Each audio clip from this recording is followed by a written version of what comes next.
Hello, Culture Matters podcast. Boy, am I excited to introduce you to our guests today. Guests, plural today, even. But before I do that, here's a quote that I picked just for this episode. Here it is. Efficiency is doing things right. Effectiveness is doing the right things. Peter Drucker. Oh, it's my pleasure to introduce you today to two amazing people.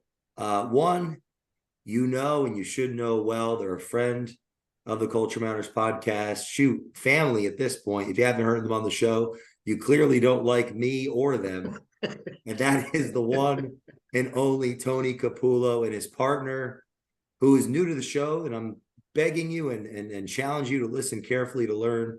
Evan Rumbaugh, who's over the last decade plus has been working in businesses and improving them. Tony, it's easy to speak about what he's taught me, connect the dots, and always the connector. Many of the greats that you've seen on our show, the Culture Matters podcast, are actually people that he's made those connections. And today we have the joy of getting to know one of his partners and friends and colleagues, Evan Rumbaugh. Thanks for joining us as well. I'm excited to have you both on and to learn what you're doing with South Fork and how the audience can actually gain wisdom, insights, and figure out how, if they're qualified to work with you guys. So thanks for coming on together at the same time, even. Thank you, Jay. Yeah, thanks Appreciate for having us. Yeah. Definitely. I'm excited to be here. Yeah. Evan, I actually have a question. So you studied entrepreneurship. Was there a passion young to, like, did you see yourself, this is a question, you know, when you're in fifth grade, did you think you'd be on a podcast talking about business, right? Like, I didn't even think they had cell phones back then. But no, I think my parents, they were did the same old, the 9 to 5 or whatever, basically anything to do to pay the bills. And I just always knew that, like, I didn't want to go down that path.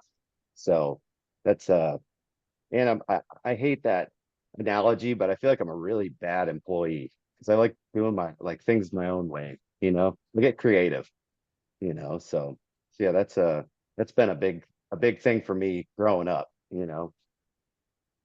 but yeah, and actually when I studied entrepreneurship, I was in a class one day, and the teacher was talking about, or the professor was talking about, like, three things you needed to become a successful entrepreneur.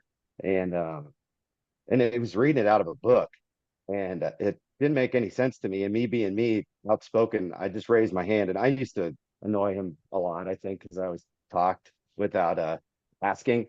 And I remember saying, he'd be like, "Mr. Rumbaugh, what do you need?"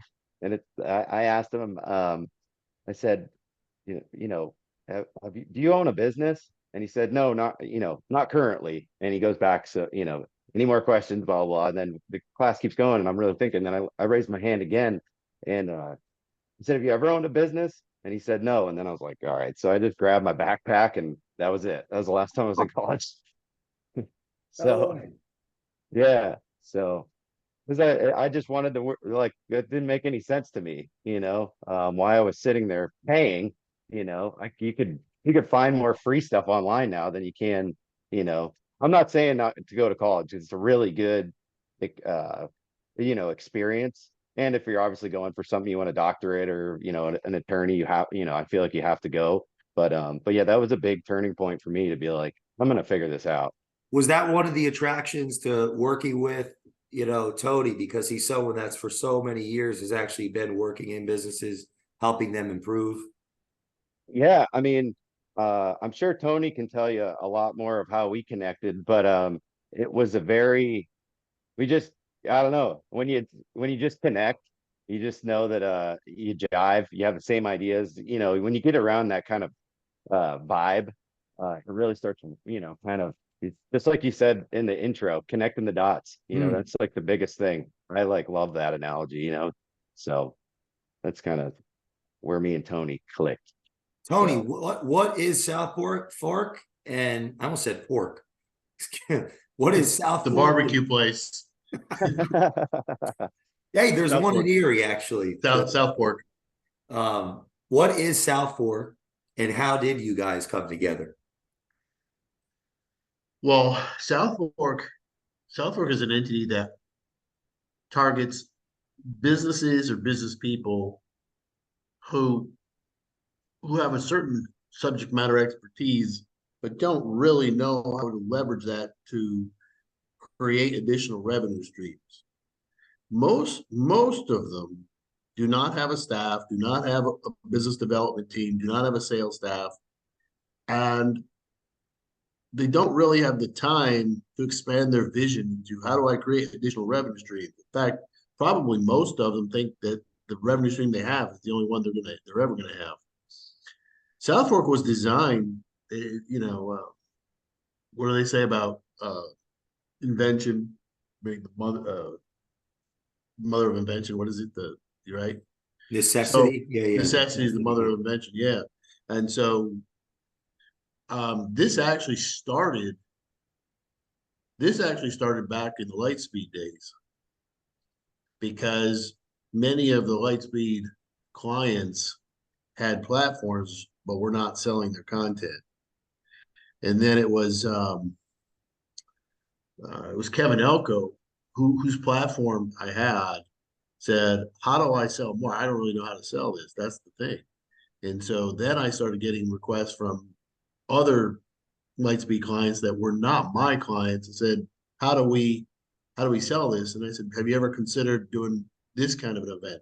Have you ever considered doing this kind of event? And then it just kind of evolved from there. And I thought, well, there's a lot of things these people don't see, and it's not because they're blind, it's because they're so busy, right? So I thought, well, what if I could create something where I bring to the table additional revenue streams? One, it would give them a return on investment. Two, um, they wouldn't have to go hire a staff. Business development people are risky. Salespeople are risky, right? So what if I just came up with a package or a way, and then it just some of the stuff was just out of necessity. The two events last year out of necessity. I got an introduction from somebody and said, "Can you help this person?" And so along those lines, I met Evan last year, and as he indicated, sometimes you just vibe with somebody, and we vibed from day one. And I will say this about him.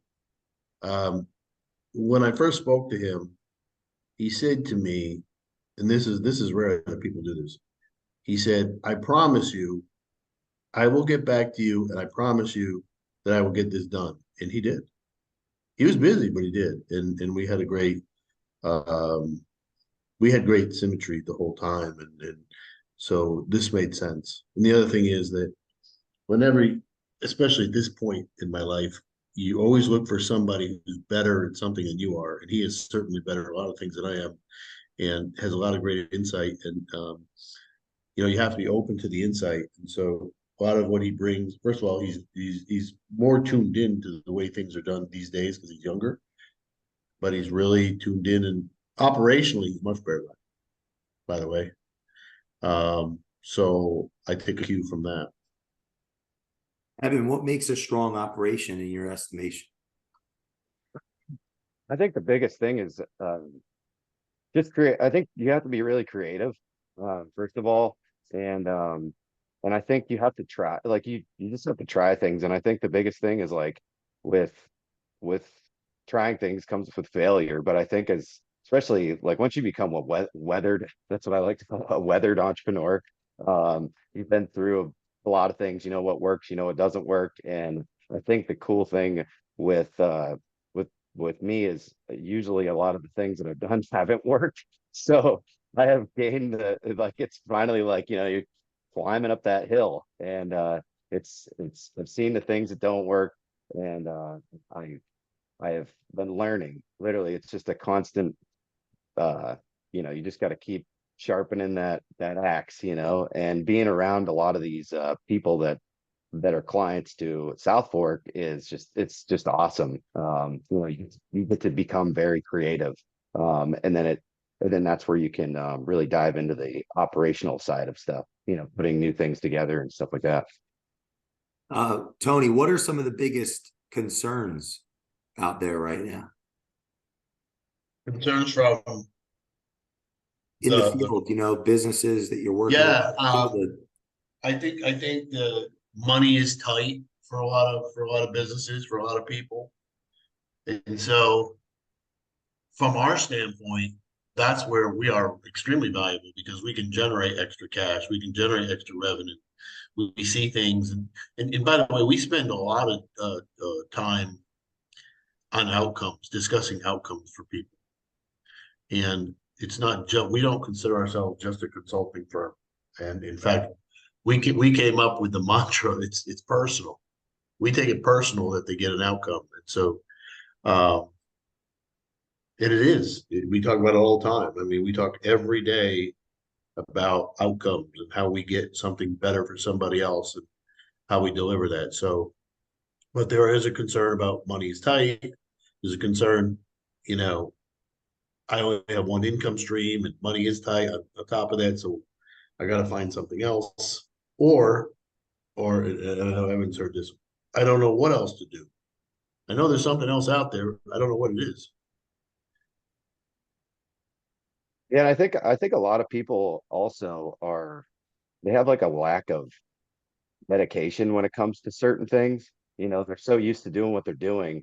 And even though it sounds great, you know, say if we're discussing having them as a client, they're new to us, sometimes they get that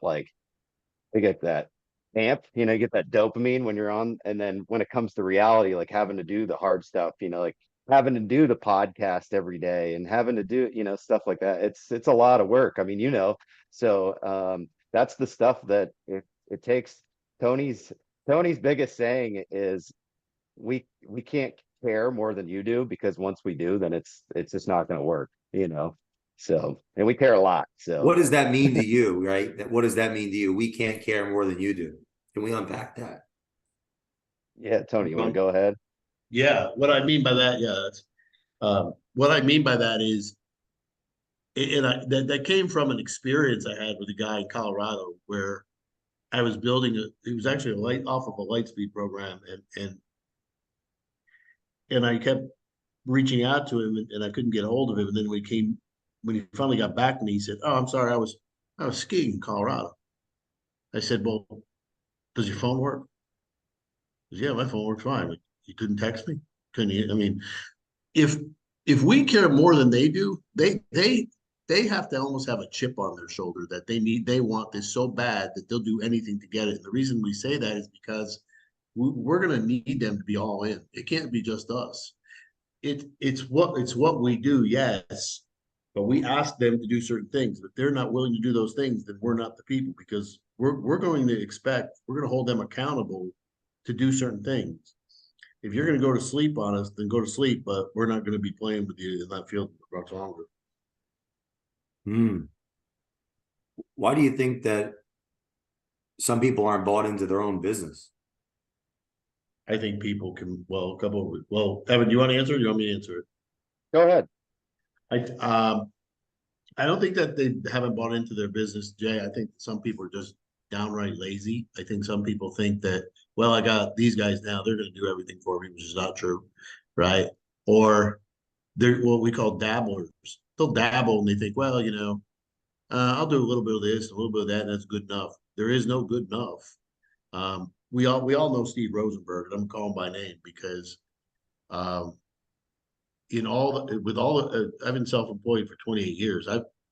I've never worked with anybody that cared so much about an outcome than that guy. And I say that with so much respect because I dealt with him for a year straight. And I said to him the first time I talked, if I care more than you do, then I'm not your guy. Boy, I was talking to the wrong person, because that guy, and when the first Zoom I ever did with him, it was like 3 o'clock in the morning in Japan, and he's on a Zoom.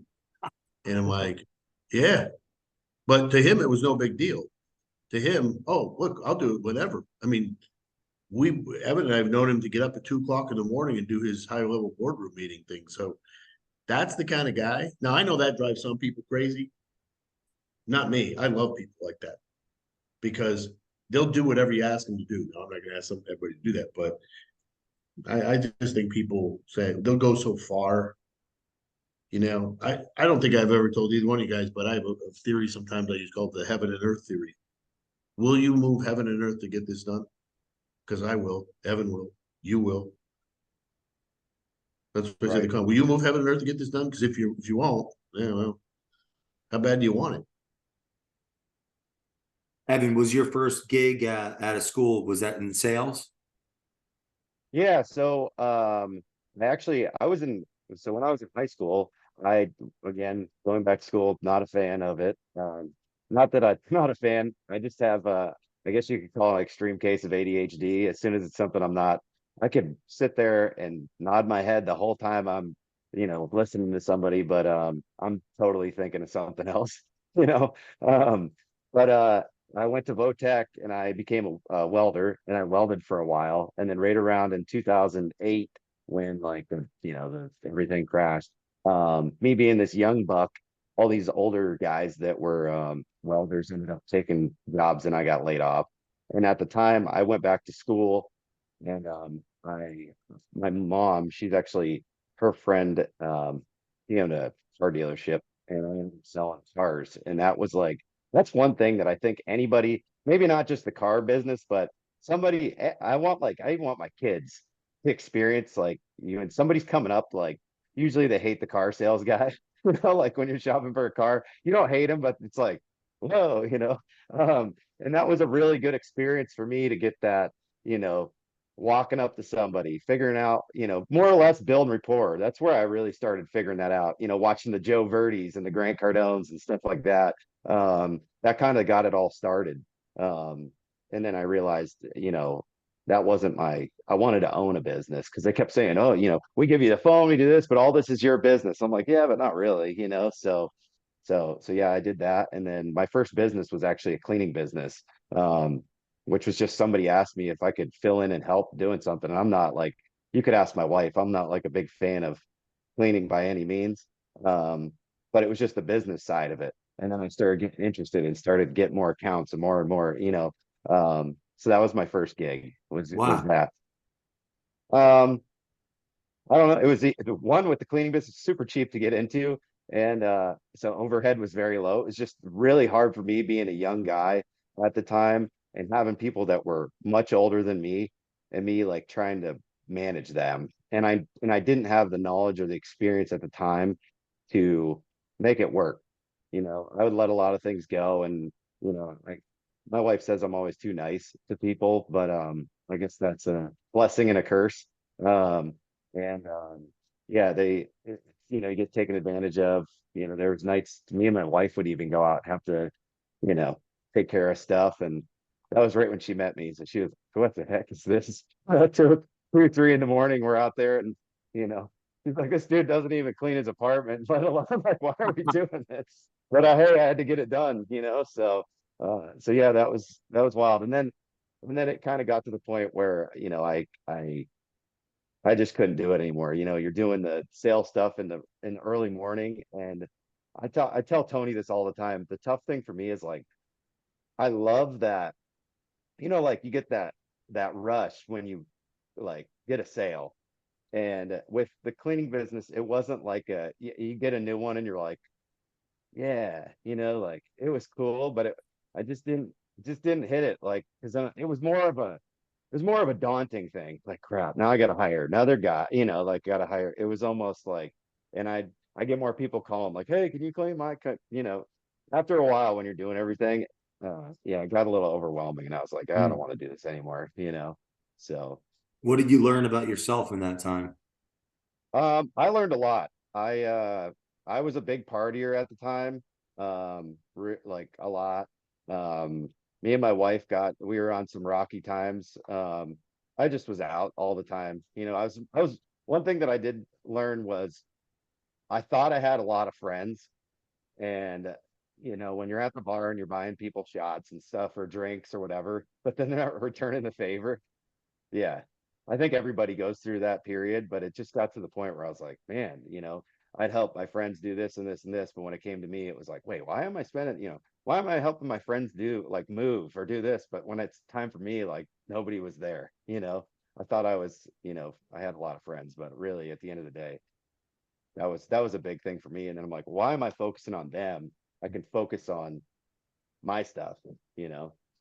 Did you have an epiphany? Like the Yeah. focus? Yeah. Yeah. I had, I can relate to that.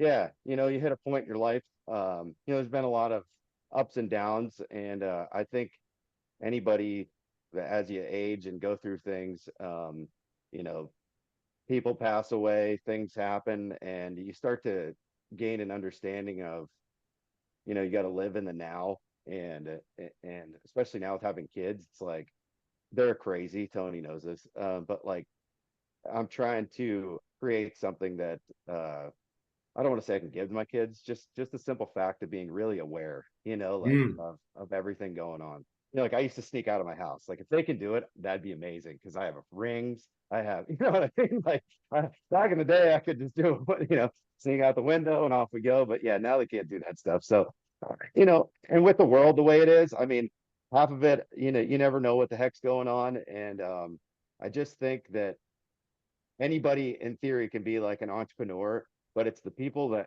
really get beat up doing it are the ones that I then like. I hear this. I don't know if you follow Alex Hermosi. One of the things he says is find something that you enjoy and just stick with it. Like don't plan the next year. Don't play like the long game is where you're gonna win. And that's kind of Mm. where I look at it. Like I don't look at retiring. I don't think it's gonna happen. It's just like one of those things where I'm just gonna keep doing this until I'm like, oh, it is what it is. So Tony, is the first South Fork meetup in Key West? Oh, that would be ideal, wouldn't it? Certainly would. Yeah, if we do that, are you going to come down and do one of your podcasts with us? Absolutely. I don't think I ever told you.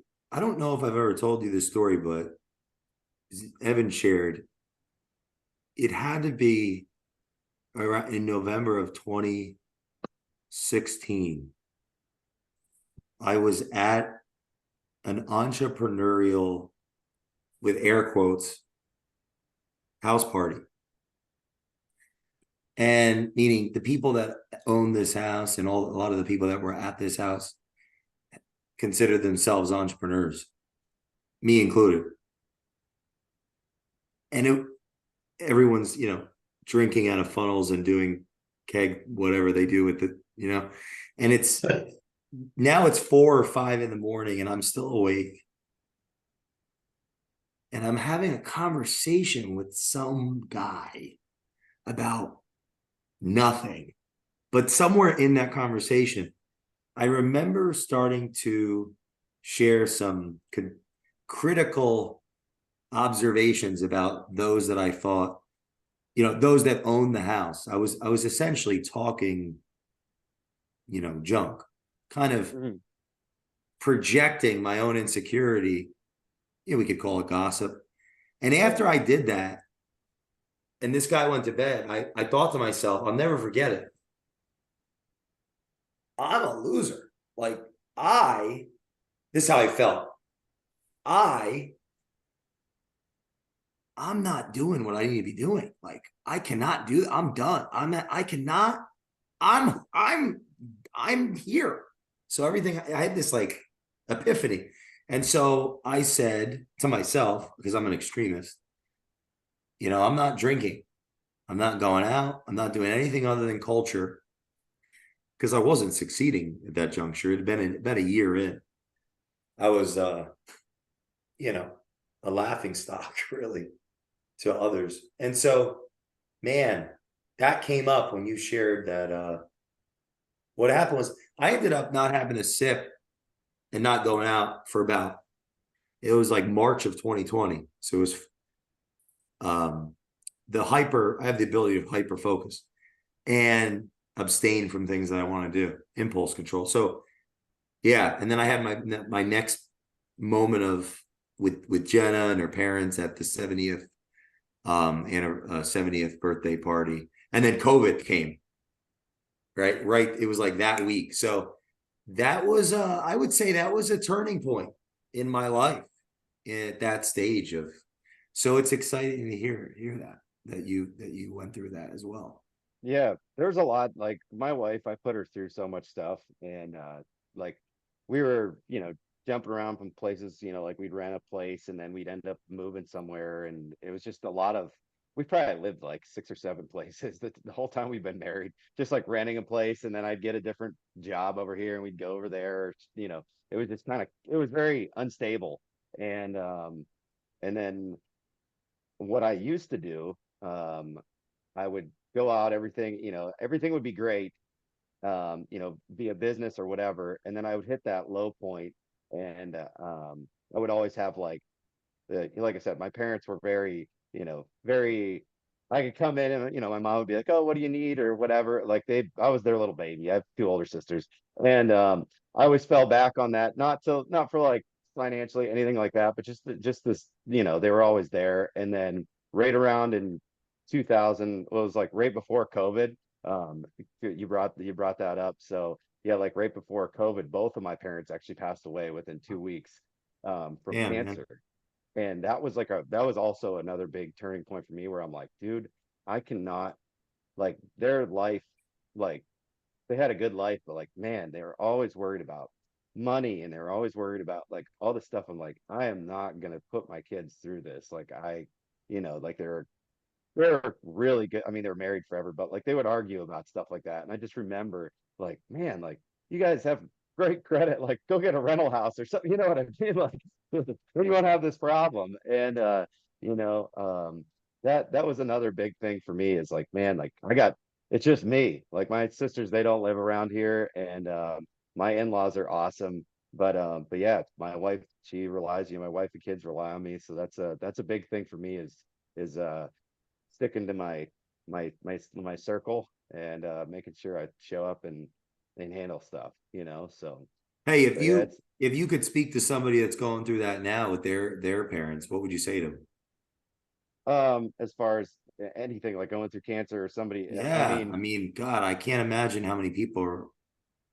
yeah, I think that even people that are going through it, it's tough. I mean, the thing that I look at with what they went through, I mean, it was terrible watching them suffer, all that stuff, but at least I got time to it was like I never had that, like, oh my gosh, they're gone kind of, like, it was we knew it was coming, and stuff. But I mean, people that have their parents, that's my biggest thing, is like, if you got them, like, hit them up, like, call them, go see them, whatever. Ask them, like, one thing I wish I would have done a lot more is just ask them about, because you're not really interested in what your parents have to say, I feel like. No, well, I'm not. Stories is yeah, but there's those opportunities that they've lived longer than we have, and they have, maybe they're not the super successful or whatever, but they have some stuff. I mean, if you're still talking to your parents, they did something right. You know what I mean? So Yeah. I think it's good. And if you do have any animosity or something with your parents, they did something, like, be the bigger person, and at least, reach out. Nobody's perfect. And I think, it's always good to, that was one thing, is if I was on bad terms with my parents or something, which I never really have been, but if I was, I probably would never be able to forgive myself if they passed away. You know what I mean? So, Thanks for so yeah, sharing. yeah, that's another driver for me as far as I'm concerned. So Yeah, you're using that to grow the success?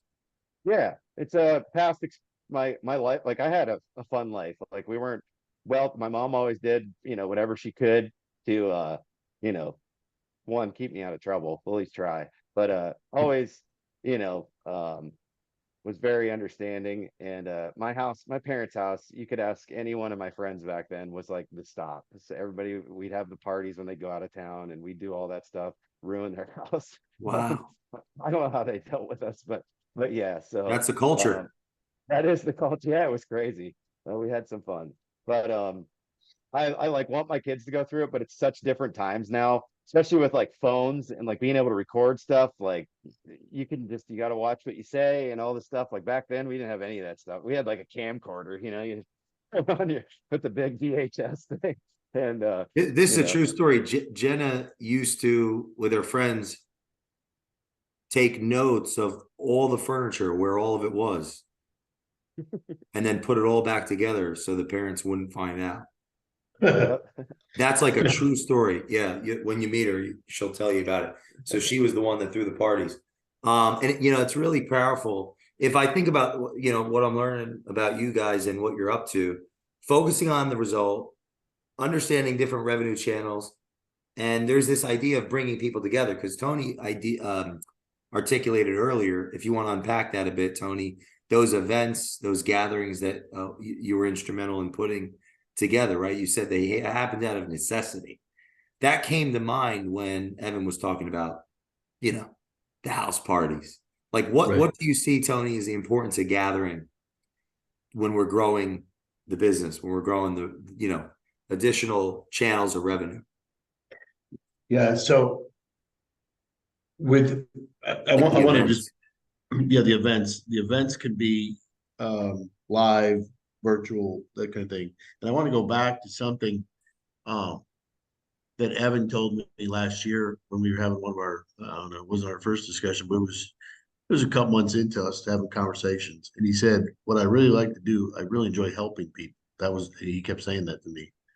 And that resonated with me. And so when I think about South Fork and how much help we can be to people, there's nothing better than someone calling you up or sending you an email or a handwritten note, which Jay, you're a master at, and saying how much they appreciate what you did, because it goes above and beyond the money. And certainly, as I got down this path, the first company I had 22 years, I didn't have a partner. And as I got a little older, I started having conversations, with Kevin Elko. No one's better at building a team than he is, right? There's nobody better on the planet. And he told me, and I would ask him these questions about um, building a team and being open. And he told me that most teams,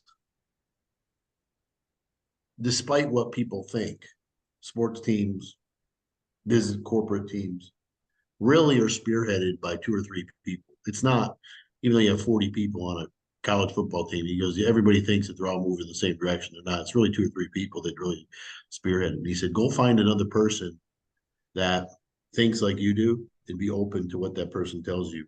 Wow. And that person just happened to be Evan, because we jive so easily. I mean, we would have conversations, and I just was like, look, at this point in my life, I'm open to, there are things I don't know, or there's things I do know that I don't want to do, but you just have to open your mind to them, because everything is about, even when I say everything's about an outcome, it's even an outcome for us, right? So for us to have an outcome for the company, I have to be open to certain things. And Friday was a good day for us in terms of making those strides, and operationally we did some things, and everything matters. And it's funny, I introduced Evan to Dr. Conti, and I know you've interviewed him, and Yeah, great. and Evan came up with some ideas for him, and Christian was like, "Boy, I just love that guy, man. He's got great energy, great ideas." So I just know it's a good match, and I actually am very, very excited about some. I mean, the energy, what we're producing so far is, we're fast tracking it. Like, we're not sitting back going, okay, well, look, in a year we'll be here. We're going, look, we're coming out of the gate like Secretariat. Yeah, what have you learned from what have you learned from Evan? I've learned a lot from it. I've learned that there are so many operational issues that I think were in my blind spots, and I think some of those were intentionally blind. To be honest with you, I learned. But by the way, he's a really, really, really good relationship person. And even though people talk about the relationships I have in my network, there are things, he's raised my level of self-awareness about being patient. He's far more patient than I am. And you know, who you hang around, you become. You're the sum total of everybody you're around, right? Including you. So I learned patience, and how he deals with people is probably how I should deal with people a little bit more. You know, my fuse is not as long as his, and he's a great communicator. So there's a lot of good things about him that he brings to the table. And I'm excited because I don't have those things. Evan, when you hear that, what do you think? Um, I already knew he was going to say that. He's I love Tony. Um, he's very good at bringing people together, and that's one thing that I I guess I it's weird to me because me being I'm in Erie, Pennsylvania, and I've been here literally forever. And I always thought, like kind of going, when you're talking about this, Jay, like going to a party and all these entrepreneurs are there. Like I've been around the same group in this, it's like a clique of people, and to extend your arm out, and there's so many people out there, and I'm not saying it's bad of anybody here or where I'm at or anything, but there's so many different relationships you can get. And I think one of the biggest things with like I know when you were asking this to Tony earlier, is like any live events or anything like that, is I don't even think being at a event or something like that, just being in the presence of somebody, you build that relationship with that person, the speaker, whatever it is. And those, like, literally your life is based off of relationships. I don't care what anybody says. It's how you treat people. It's how you um and you hear people, Brad says it all the time, Bradley, your network is your net worth. And and that could be different things, whether it's your network is financially or just spiritually. It doesn't have to be based all around money. I think when you're leading by the greed, it doesn't work. I think you have to you have to care, and when you find people that care. And I think the biggest thing is, if I'm going through something or having a bad day or whatever it is, like that's when the real friends and the people that care are around. You know what I mean? That's the easiest way to weed it out. So Mm. Tony's always been there if there's stuff that I'm going through and whatnot. And it's yeah, I like Tony a lot. We're a good match. I have a Yeah, lot of man. patience. What Yeah. what has he taught you, Evan? Um, he's taught that's like I said, he's taught me that like there's a lot more out there. There's a lot more. I mean, I'm on this podcast right now. I never thought that I would be, you think about, like I remember when I went and bought all this stuff to do a podcast, and then I Yeah. didn't even know what to do. And I'm sure you kind of like the first, I'm like, where do I start? Like I don't even know what to do. I don't know who to call. I don't know anything. And I think it all comes down to just starting. And I think with Tony, the cool thing is, after meeting him, like we we're going, like there's momentum. Uh, we're a driving force, and I think having him have that, he's kind of been in the game of what he does, and I'm kind of like almost looking at it as a customer side of things a lot. I mean, even in my other business, where I'm at right now, I have a collision shop here. And I always look at the like how the customer would feel. Like I look at stuff like the customer, like the way that the car is painted and the way that things are handled, because I'm not out actually like physically working on the cars or anything like that. And people that are working on the cars aren't really thinking about the customer. You know what I mean? So I'm always based off of trying to feel like the customer, and I think that brings a lot a lot of perspective to our clients that are trying to do something. They Mm. might think like, I want to put on this big event. It's like, well, maybe this isn't the right thing. That just kind of explaining it to them that this we might have a better thing that'll be a better sell, that's better for them. Mm.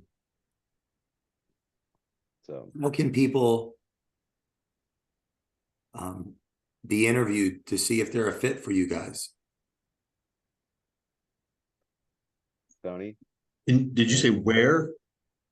Yeah, how, where? Well, most of them, I mean, can come directly to us. Most of them that we find coming to us are referred by somebody else, and that has happened. Actually, since Thursday, there's been two. So Yeah. most people know how to find us. If they don't, they can go on the website, request.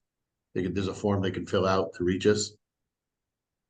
But their minds will be blown when they come up when they see the stuff. Hey, how can someone that's listening to this right now be very clear that they're not a fit for South Fork?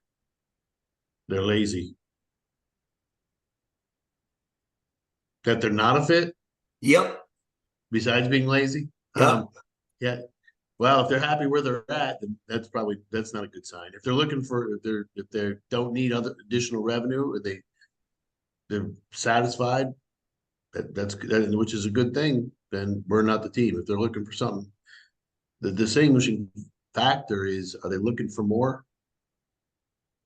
Do they feel like they have more to offer? You know, as Brad always says, are they in the realm of taking knowledge from the people who have it to the people who need it, and they're the people who have it, but just don't know how to get it to the people who need it? That we'll figure that out. But if they don't have that, then we're probably not a fit. But it's always worth talking to somebody, because sometimes Jay, the answer is hidden. In other words, they don't see it because, like I said earlier, they're blind to it. But at the end of the day, um,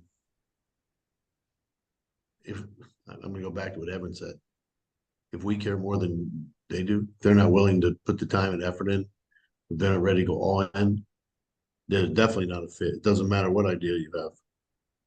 Yeah. And if they're not open to changing things, like if they're very set in their ways, there's and it obviously if it's not working, um, we can't help them out. But I think anybody that has a vision, that wants to help people, wants to get whatever they have that somebody else could use, that will benefit humankind or whatever it is, we can help get it out there. Hey, last question. If our audience wanted a master class in how to completely destroy their business, what are 3 things that they should do? Destroy their business? Yeah. Well, for one, don't have any structure, no policies, no procedures, no systems. That's one. Evan's smiling, so I'm gonna let him go next because he obviously has something he wants You sure it's only 3? Let's go through the list. Yeah, as Munger would say, I got the bobblehead over here. Always invert. Yeah. So that's I instead of think, asking what we should do, right? How do yeah, we destroy it? I think if you want to destroy your business, not care about anybody else, just yourself. Um, and man, there's a whole list. You not pay your bills, not pay your taxes. You know, the list goes on. Not shower. That's to. probably not get any customers. I don't know. The list could go Hey, on and listen, on. showering became harder when I shaved my head because I started forgetting that I was dirty. Like true story. Just that. When Go I out. had a What buzz, else? when I was gonna say, when I had a buzzed head, I was so used to using shampoo, and I put it on. I'm like, wait, there's just so much. Yeah. But but yeah, I mean, there's the list could just continue to go on. I think the biggest thing is the way that you treat people, um, and not reaching out. I mean, if you're not treating people good, there's no point in doing many marketing or anything. It's at the beginning it's all about sales and marketing. And that could be just marketing you as a person, or market drives it in, the sales close the deals, and then it runs through the system, um and that's the biggest thing. So if you don't want to, if you want your business to go to down the tubes, um don't sell anything, you know. I would also say taking your eye off the ball, because there's a tendency in some circles to do just that, which is take your eye off the ball. you have to be tuned in all the time. You Yeah. just do. And we all know people who, for whatever reason, took their eye off the ball and suffered the consequences. Yeah, there's something that Gary Vee says all the time. And I can't think of what it is or how he words it, but it's like complete action with an abundance of patience. Um, like you always want to do, and this is not to destroy your business, but that's to make sure that your business isn't destroyed. Um, is go at it, I was just listening again, Alex Hermosi, he's the man.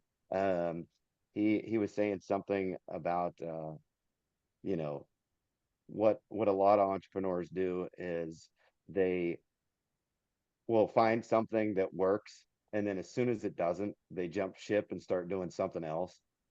When if they just, you ever see that little meme where there's a guy with a pitchfork and there's gold right there and he quits and the guy up top's like, still going, but he gets to it. It's like that, it's if you don't keep as soon as if you fail and you don't get back up, that's the best way to crush your business. You're just done. But if you just keep going, um, it's bound to be successful in whatever it is, whether it's use a personal brand or whatever, Did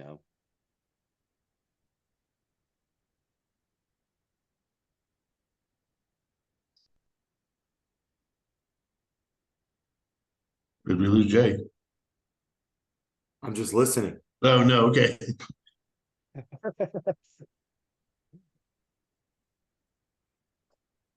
Final thoughts? Just very grateful to be here today. Of course, very grateful for both of you. And waking up every day and doing this job. It's funny, the enthusiasm bubbles over because I know that Evan's on Eastern time, I'm on Central time, and the other day my day started at I don't know, it's like 4 something, but I texted him at 5 and he had already been working for a couple hours. So it's enthusiasm, momentum is a multiplier, right? Yeah, you got to get pumped up, whether it's working out, which I did 75 hard at the beginning of this year, and I can say that it does work very well. I have technically taken a break from it, so I don't think Andy Frisella would be very pumped with me, but I'm going to try to finish out the rest of this year, starting November 1st with the last two series of the Live Hard program. But that's been very changing. But as far as like Tony just said, every morning, if I can push some kind of positive energy to anybody, um, it's very hard to come by, but it's very contagious. So think whether you're having a good or bad day, that's the best way to do it. And I text Tony every morning. It's kind of like a race to see you know, Yeah. who's ready to rock and roll. Yep. What's most exciting for 24?